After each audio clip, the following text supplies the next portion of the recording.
Alberto Fujimori permanecerá internado en una clínica del INSS. Se descartó su traslado al INEN.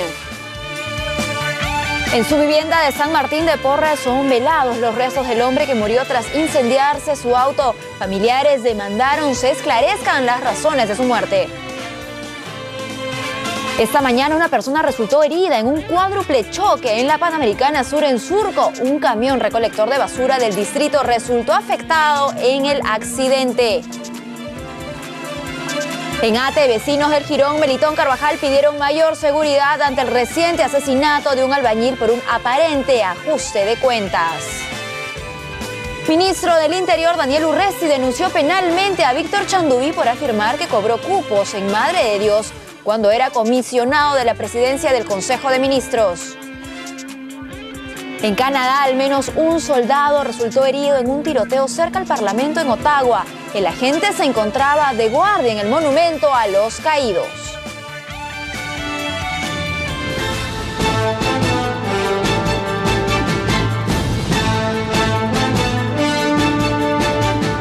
Información en vivo y de último minuto desde Canadá. Y es que un desconocido abrió fuego en el monumento a los caídos a solo metros del Parlamento de Ottawa. Hay al menos un soldado alcanzado por las balas. El martes un militar murió atropellado por un yihadista. Las primeras informaciones señalan que un hombre armado intentó violar el ingreso al Parlamento en Ottawa y se reportaron disparos. Unos instantes antes, un soldado fue alcanzado por al menos un disparo mientras estaba de guardia en el Monumento a los Caídos, ubicado a pocos metros, repetimos, de la sede legislativa. El uniformado herido estaría en estado grave. Por su parte, el ministro Stephen Harper se retiró a salvo del lugar, según fuentes oficiales. Los testigos dijeron que escucharon al menos 4 disparos contra el edificio del Parlamento. Aún no está claro qué pasó con el tirador. Alain Cerezo, quien trabaja en la cafetería en el edificio del Parlamento, afirmó que vio a un hombre en un coche en el edificio central con un arma larga. El Monumento de los Caídos también se encuentran ubicados cerca de las oficinas del primer ministro Stephen Harper y estamos viendo imágenes en vivo y en directo del interior del Parlamento en Ottawa. El tiroteo, recordemos, se produjo un día después de que Canadá haya decidido elevar el nivel de alerta terrorista bajo a medio.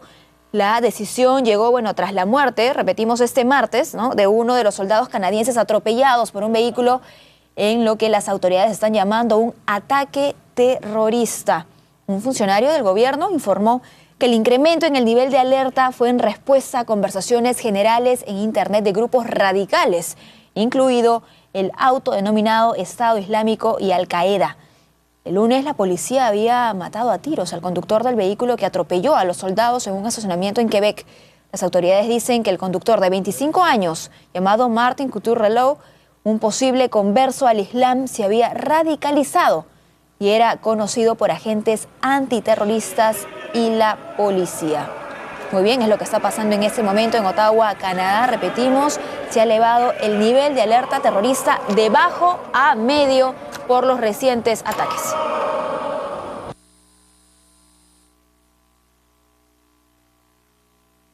Y aquí en estudio seguimos con nuestro invitado, el congresista Kenji Fujimori, quien hace algunos minutos nada más se enteró en vivo y en directo y gracias a nuestras cámaras, pues que una 7ª intervención ha sido descartada, congresista. Así es. Como te dije y te reitero, para mí es un alivio momentáneo. Vamos a esperar con calma todos los análisis de la clínica. También dijo que la familia en esta ocasión, y siempre, desde que el estado de salud de Alberto Fujimori se vio desmejorado, ha sido como un puño. Y se mantienen así. Sí, siempre hemos estado con él en los momentos más difíciles. Ustedes siempre nos han visto durante el proceso de extradición, el juicio, y durante sus recaídas por las diferentes enfermedades que lo afectan a él, siempre hemos estado a su lado. Y cuando en el ambiente político hay estas pullas, estos golpes bajos, ¿cuál es la reacción del exmandatario? Por el momento, ¿qué opina él de cómo se mueve la clase política en estos tiempos, o al menos en este tiempo? Mira, justamente por este momento difícil que él está pasando, incomunicado, sus defensas se ven debilitadas. Es por eso que él no toca mucho el tema político. Al contrario, él lo trata de evitar, justamente para evitar que le genere más estrés, más ansiedad. Claro. y eso le afecte su sistema inmunológico, que ahorita está sumamente sensible, susceptible, como ya lo hemos visto, ¿no? Puede volver a rebrotar esta enfermedad. Ahora, ¿no sería justo pues mezclar el plano político, ¿no?, con el plano familiar? Sin embargo, su familia es política, se dedican todos a la política y nos llama la atención cuando, por ejemplo, Keiko Fujimori lo que dice a veces es que hay que desalbertizar el fujimorismo, ¿no? Entonces, ¿dónde queda pues el fundador del partido? ¿O a qué se refiere, a qué cree usted que se refiere su hermana? Lo que se ha querido decir es construir reformas de segunda generación sobre las bases construidas durante la década de los 90. ¿Eso qué significa? ¿Modernizar, guardar la esencia del fujimorismo? Exactamente, modernizar el partido, institucionalizar Fuerza Popular en base a los logros que se dejaron en la década de los 90. Y obviamente no se puede desconocer la imagen del líder histórico. Y lo ganado en seguidores, ¿no? Por supuesto. Entonces, ¿qué es lo que busca nuestra lideresa Keiko? Aprender, recoger todo lo bueno que se hizo, pero al mismo tiempo también aprender de los errores, para que de esa manera no se vuelvan a cometer en el futuro. Ahora, el término desalbertizar, ¿viene porque viene para querer reconstruir quizás una imagen del fujimorismo que ha venido, que está haciendo venida menos en los últimos tiempos? ¿O no? ¿O por dónde va? Porque es un término fuerte, ¿no? Y es inventado además, me imagino, por Keiko. A ver, Mirta. Un partido no puede desconocer sus orígenes. Es como que el APRA trate de borrar la imagen de Víctor Raúl Ayala-Torre. ¿Y en los orígenes están los errores también? O el PPC ¿O no? trate de borrar la imagen de Bedoya. Entonces, lo que tiene que hacer un partido, obviamente, es recoger lo bueno que se hizo y aprender de los errores. Como todos sabemos, todos los gobiernos tienen errores, pero lo importante es el balance final. Si tú me hablas del gobierno de mi padre, del balance final del gobierno de Alberto Fujimori, ¿cómo lo recibe y cómo lo deja? Es un país totalmente viable, la economía en azul, en positivo. Entonces el balance es ampliamente positivo. Pero le repito la pregunta, ¿ese término busca qué? O sea, ¿qué es lo que busca? ¿Mejorar la imagen del partido ante el ciudadano de a pie? Modernizar el partido, porque el contexto de los 90 es diferente al actual. La década de los 90 el país atravesaba un proceso de hiperinflación, terrorismo, entonces era casi un infierno, un caos. No había posibilidad de predecir, no había mucha estabilidad como sí lo hay ahora. Ahora un presidente, una autoridad, gobierna bajo cierto clima de estabilidad y puede tomar decisiones a mediano y a largo plazo, cosa que no ocurría en los 90. Bueno, claro, por supuesto, los años han pasado y no solamente el fujimorismo cambia, no todos los partidos se adaptan a los nuevos tiempos, pero sí, pues, palabras como estas refrescan o reiteran este tipo de división que a veces se dice hay dentro del fujimorismo, ¿no? Entre los seguidores de Alberto Fujimori y los que actualmente siguen a Keiko Fujimori. Yo no hablaría de divisionismo, más bien yo hablaría de discrepancias, que es saludable, porque la discrepancia, ¿qué hace? Estimula el debate interno. Y el debate la mejora, ¿no? Exacto. Y Fuerza Popular no es un partido fundamentalista, al contrario.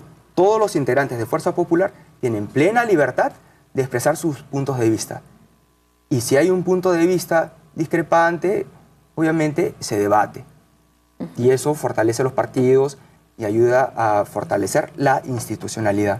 Ahora, estos debates son, pues, imaginamos o sabemos, entre partidarios justamente de Fuerza Popular. No me imagino que eso queda en cuatro paredes. ¿O en reuniones familiares no se pueden hablar de esas cosas, o sí?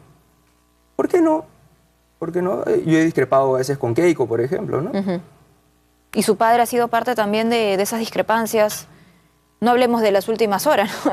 Hablemos de las últimas semanas, los últimos meses. No, temas políticos lo trato directamente con Keiko. No solamente en persona, sino también en reuniones de bancada. Yo soy congresista, pertenezco a la bancada que ella dirige. Por supuesto, que ella preside. Claro. ¿Alberto Fujimori habla de política con usted? Ya te he dicho que por el momento él evita tocar esos temas justamente para que no se le eleve sus niveles de estrés, de ansiedad. Entonces lo que nosotros tratamos de controlar es su nivel de ansiedad para que eso no le afecte su sistema inmunológico. Entonces, si tú le sumas la ansiedad, el hecho de tener que hablar de política, y si a eso tú le agregas la incomunicación total a la que está sometido él, olvídate, es terrible. Lo que pasa es que nos es difícil pensar que él no hable de política, ¿no? Si nada más en las recientes presentaciones lo hemos visto de manera como eufórica. Resulta difícil ver cómo Alberto Fujimori juega con sus nietas, ¿no? Resulta difícil creer que Alberto Fujimori es una persona que tiene mucho ángel con sus nietas, que las hace jugar, que les enseña a pintar. Bueno, es que son dos lados, ¿no? En realidad, es que muchas veces no conocemos los dos lados del político. Uno tiene que también conocer el otro lado, el lado humano de un político, de una autoridad. Muchas veces nosotros vemos solamente la imagen de autoridad, la imagen de una persona que tiene que irradiar cierto respeto hacia la opinión pública, pero no olvidemos que un político también es un ser humano que tiene su corazón, sus sentimientos. Sí, claro, lo que pasa es que en realidad lo que nos compete a nosotros como ciudadanos no es el plano personal de nuestros políticos, ¿no es cierto?, sino que actúen conforme a nuestro bienestar, al bienestar general pues, del país que los elige como autoridades, ¿no? Entonces, cuando ya vienen los errores, cuando viene la corrupción, cuando vienen diferentes casos, pues uno difícilmente se va a enfocar también en ese lado, ¿no? Bueno, pero debería venir primero las acciones y ya después el lado personal. Alberto Fujimori, mi padre, ya no es presidente. Entonces, ahora podemos tocar el lado humano de Alberto Fujimori, ¿no? Muy bien, bueno, pero en realidad, ya que lo tenemos aquí a usted, quisiéramos tocar también el lado profesional que lo ha traído esta entrevista, más allá de lo que está pasando con la salud de su padre, con lo que está pasando con el partido, y es que sabemos que han presentado dos proyectos de ley. Así es. He presentado un proyecto de ley, dos proyectos de leyes. El proyecto de ley sobre el uso obligatorio de sillas de retención infantil ya está en agenda, se va a tocar esta semana. ¿Ya? ¿En qué consiste? Consiste en hacer uso las sillas de retención infantil para reducir hasta un 70% las lesiones graves y la tasa de mortalidad en menores de edad, de niños, de bebés de 0 a niños de 12 años. Y esta estadística de 70% es de la Organización Mundial de Salud. Y el segundo proyecto de ley consiste en regular el uso de los drones en materia de seguridad y privacidad. Te pongo un ejemplo. Sí. Ahora está proliferando el uso de los drones. Entonces, ¿qué pasa si un dron invade el área de un centro penitenciario, de un penal? Obviamente eso pone en riesgo la seguridad de los centros penitenciarios. ¿O qué pasa si un dron se mete dentro de una base militar? ¿O qué pasa en términos de privacidad si un dron se mete a la casa del vecino? Bueno, Entonces, que pasó hace eso, poco, ¿no? Cuando se manejó un video también de una chica, bueno, que fue encontrada en topless justamente por las cámaras justamente entonces todo eso hay que regularlo, hay que normarlo. O te pongo otro ejemplo. Durante las elecciones municipales, un dron se enganchó en uno de los cables y pudo ocasionar un accidente. Bueno, lo que pasa es que nuestra ciudad está llena de cables por todos lados, ¿no? Por eso es que hay que regularlo. ¿Qué pasa si ese dron hubiera caído en la cabeza de una persona y le hubiera ocasionado un accidente? Y esa regulación me llama la atención cómo se llevaría a cabo, ¿no? Porque estamos hablando de vehículos aéreos no tripulados, de los cuales ¿qué? Se harían direcciones, se hablarían de lugares en los que sí se podrían usar, lugares en los que no. ¿Cómo medimos eso? Porque hay municipios que ya los están usando justamente para la seguridad de su distrito. Claro, el primer enfoque que le hemos dado al proyecto es crear un padrón de usuarios. ¿Ya? Que se sepa quiénes adquieren y quiénes están usando o manejando los drones. ¿Y qué pasa con los que alquilan? Bueno, todo eso tiene que quedar registrado. Tiene que haber un registro, un padrón. ¿Ya? Y el otro enfoque que le hemos dado es que se tiene que restringir las áreas. Por ejemplo, una zona donde es bien transitada, donde hay bastante concurrencia de personas. Imagínate que se vuele un dron y el dron por alguna falla mecánica se precipita a tierra y ocasione un accidente. ¿Quién va a ser el responsable? Entonces, lo que estamos discutiendo, debatiendo, es ver la posibilidad de que se puedan asegurar tanto la máquina como el usuario. El usuario. ¿Y eso también significaría asegurar, no sé, pues de un posible accidente a la víctima? ¿Por qué no? Obviamente todo eso, todas esas ideas van a salir en el transcurso del debate del proyecto de ley. Ahora, el otro proyecto de ley que es, bueno, el que justamente busca proteger, a los niños de 0 a 12 años. Estas sillas, para tener una imagen más clara de cómo funcionarían, cómo serían para transporte público, también para privado. A ver, te explico. Este sistema de uso de sillas de retención infantil ya se usan en otros países con carácter obligatorio. Por ejemplo. En Colombia, Costa Rica, Brasil. Es una silla especial que se coloca en el asiento trasero del carro y se engancha al cinturón de seguridad. Y como las sillas de bebés, ¿no es cierto? Una silla de bebé, exactamente. Claro, pero cuando hablamos de niños de 12 años... No, el niño de 12 años tiene que ir obligatoriamente en el asiento atrás con su cinturón de seguridad. El proyecto de ley divide en 3 grupos. Okay, el grupo 0, que consiste en bebés de 0 a 2 años, tiene que ir la silla del bebé mirando en sentido contrario a la trayectoria del carro. El grupo 1 consiste en niños de 2 a 4. La silla de retención infantil va en dirección a la trayectoria del carro. Y el grupo 2, que es de 5 a 12, el niño tiene que ir obligatoriamente en el asiento atrás con su cinturón de seguridad. Muy bien, bueno, y cuando se refiere usted a que hay una alta tasa de lesiones graves y muertes justamente en niños entre estas edades, ¿estamos hablando de qué porcentaje aquí en nuestro país?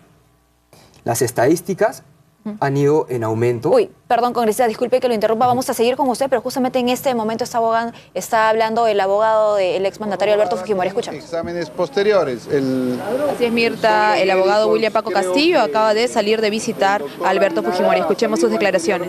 Y ha dado él, en todo caso, el diagnóstico a priori técnico, y estoy yo como un lego en esta materia, esperando que los resultados o los exámenes a los que se ha sometido no revelen mayores problemas en la salud de Alberto Fujimori. Doctor, estamos en vivo para ATV+. Me dice que se sienten un poco más tranquilos porque ven que la evaluación es algo ya una inflamación y no algo más complicado. Él estaba programado para un chequeo de rutina, pero repentinamente, hace cuestión de 2 días, comenzó a sentir un profundo dolor en la lengua, en la cavidad bucal.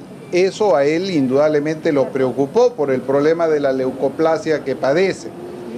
Y a pesar de que ya estaba programado este chequeo de rutina, en realidad lo que más lo ha apresurado a tomar esta determinación de internarse lo más rápido y someterse a más exámenes es este dolor repentino, que vuelvo a repetir, el día de hoy a priori, en todo caso tiene que ser corroborado por exámenes posteriores, nos dan la esperanza que no hay aparentemente ningún recrudecimiento del mal. En todo caso, esto puede variar con los resultados a que se han sometido después de los exámenes. El doctor Alejandro Aguinaga ha manifestado que se quedaría Alberto Fujimori al menos 24 horas. Sí, ¿usted qué nos puede decir al respecto? Por lo menos, también yo corroboro, por lo menos hoy día no va a ser evacuado. Probablemente se quede hasta mañana. Él es una persona que no le gusta permanecer en las clínicas ni en los hospitales. Creo que a nadie de nosotros nos agrada. Incluso él me decía que él está llano a salir mañana mismo de la clínica. El médico le dijo que tiene que esperar los resultados.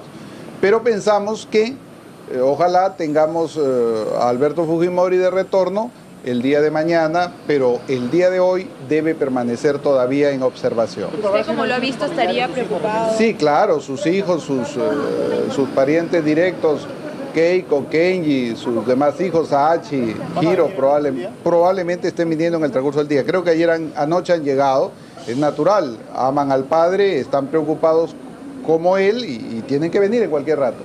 De su estado de ánimo nos manifiesta que está un poco preocupado. Mire, yo lo he notado a Alberto Fujimori bastante deprimido en estos últimos días, probablemente por este dolor repentino que le sobrevino. Además, recuerden ustedes que él tiene un mal de fondo que es esta depresión severa que padece, es crónica.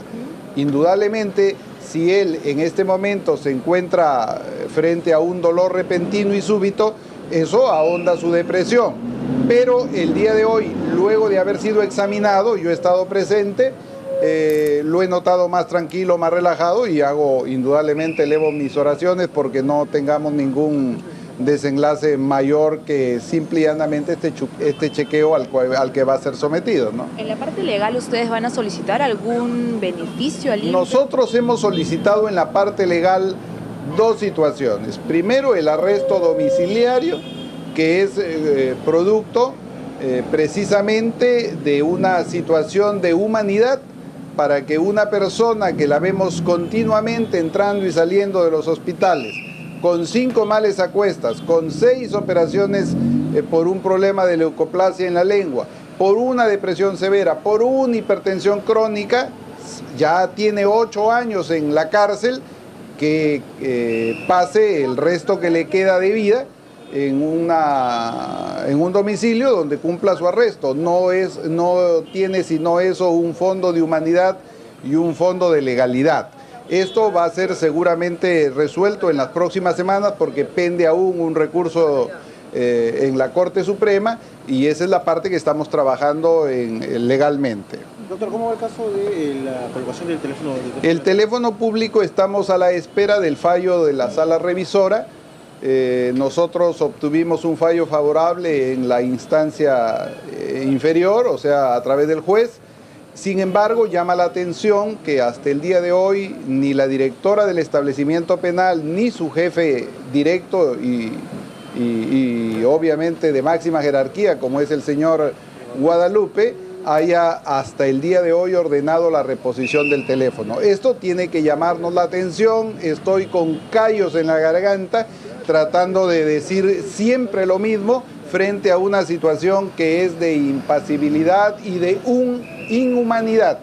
Espero que el fallo nos favorezca y que entonces, como no hay voluntad de reponer un teléfono o un servicio telefónico que es un derecho, tengamos en futuro, si el fallo nos favorece, que solicitar medidas más coercitivas para guarecer el derecho de un paciente y de un interno que merece ese derecho porque así la ley y la Constitución lo establece. Por ejemplo, ¿qué tipo de medida coercitiva es a la que se refiere? La propia ley establece, en la hipótesis de ser favorecido con el fallo, que pueden llegar a aplicaciones de multa, aplicaciones disciplinarias y cuestionamientos de índole penal.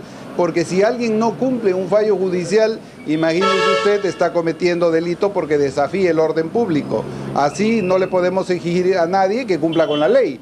¿Para qué se han hecho las leyes? ¿Para violentarlas? No, se han hecho para cumplirlas. Y si un juez ha ordenado un fallo y el funcionario no lo cumple, entonces ¿para qué están los jueces, no? Perfecto. Okay. Muchísimas gracias por las declaraciones que ha tenido.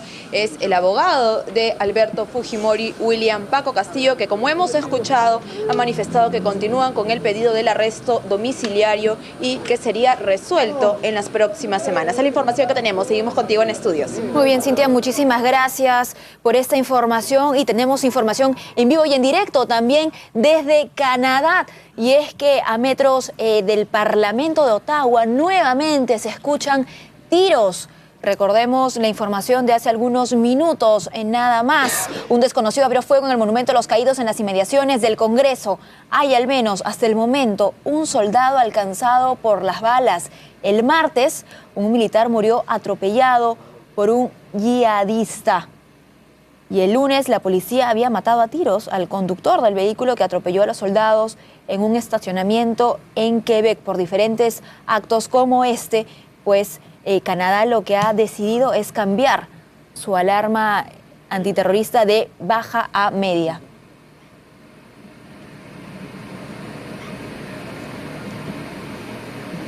Nos informan que uno de los atacantes ha fallecido y esta es información confirmada. Enfrentamiento entonces entre policías del Parlamento de Ottawa que resguardan la zona en este momento y desconocidos, al parecer, de grupos extremistas.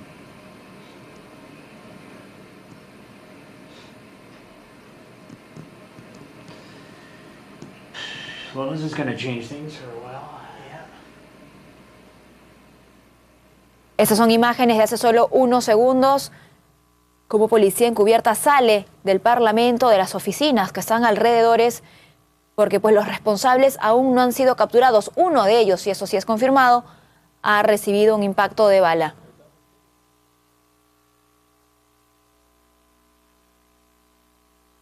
Testigos en las inmediaciones dijeron que escucharon al menos 4 disparos contra el edificio del Parlamento, un ataque directo. Aún no está claro qué ha pasado con este tirador o si hay más tiradores en la zona. Alain Cerezo, quien trabaja en la cafetería en el edificio del Parlamento, afirmó que vio a un hombre en un coche en el edificio central con un arma larga y están sacando imágenes en vivo, están sacando a personas pues que al parecer trabajarían en este edificio. No estamos seguros si esto es un edificio mismo del Parlamento o edificios colindantes a la zona. A esta hora, 10:58, Estados Unidos pues ha decidido cerrar su embajada en Canadá ante posibles ataques.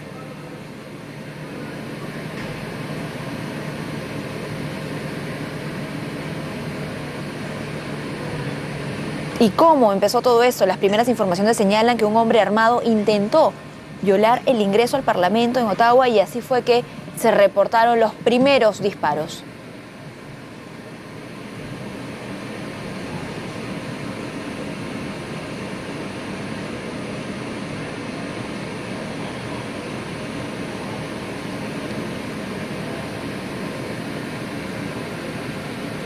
Mientras se le hace frente a este ataque, por supuesto, empiezan las investigaciones para saber si un grupo extremista terrorista estaría detrás de los tiroteos esta mañana, muy cerca al Parlamento en Ottawa. El nombre de la persona fallecida, el agente que resguardaba la zona, ha sido identificado por el veterano Patrice Vincent, un agente de 53 años.